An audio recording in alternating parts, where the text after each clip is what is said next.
उग्रवादी समूह द्वारा या उसके समर्थन में किसी भी गतिविधि पर औपचारिक प्रतिबंध के बाद गुरुवार सुबह सैकड़ों पुलिस अधिकारियों ने जर्मनी में हमास के सदस्यों और अनुयायियों की संपत्तियों की तलाशी ली।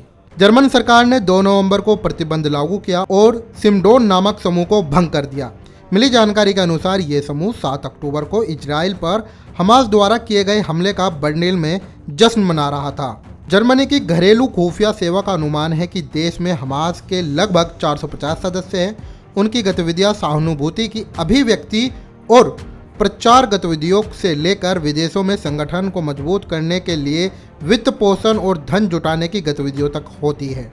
जर्मन आंतरिक मंत्री नैन्सी फेसर ने कहा, हम कट्टरपंथी इस्लामीवादियों के खिलाफ अपनी लगातार कार्रवाई जारी रख रहे हैं। जर्मनी में हमास और समीदोन पर प्रतिबंध लगाकर हमने स्पष्ट संकेत दिया है कि हम इजराइल के खिलाफ हमास के बर्बर आतंक का कोई भी महिमा मंडन या समर्थन बर्दाश्त नहीं करेंगे। जर्मनी आंतरिक मंत्रालय ने एक बयान में कहा कि ये छापे जो ज़्यादातर बर्लिन में हुए प्रतिबंधों को लागू करने और समूह को आगे की जांच करने के लिए किए गए थे।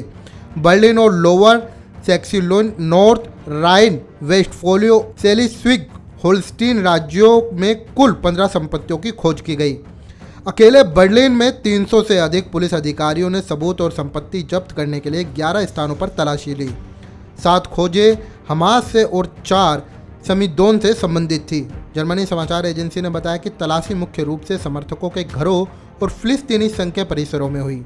नवीनतम इजरायल हमास युद्ध के मद्देनजर जर्मनी यहूदी विरोधी भावना का समर्थन करने वाले समूहों पर शिकंजा कस रहा है। पुलिस ने दक्षिणी जर्मन राज्य बेवरिया में 17 लोगों के घरों पर छापेमारी की, जिन पर यहूदी विरोधी घृणा फैलाने वाला भाषण और यहूदियों को ऑनलाइन निशाना बनाने की धमकियां फैलाने का आरोप था। 16 नवंबर को जर्मन पुलिस ने ईरानी नेतृत्व की विचारधारा को बढ़ावा देने और संभवतः जर्मनी में हिजबुल की गतिविधियों का समर्थन करने के संदेह में हैम्बर्ग स्थित एक संगठन की जांच में देश भर में 54 स्थानों पर छापेमारी की। फेसर ने कहा, हम इस्लामीवादी परिदृश्य पर कड़ी नज़र रख रहे हैं। इस्लामीवादी और यहूदी विरोधी यहाँ कहीं भी सुरक्षित महसूस नहीं कर सकते और ना ही उन्हें ऐसा महसूस करना चाहिए। उन्होंने कहा कि जर्मनी में हमास के सदस्य और समर्थक भी देश में राजनीतिक और सामाजिक विमर्श को प्रभावित करने के लिए प्रतिबद्ध है।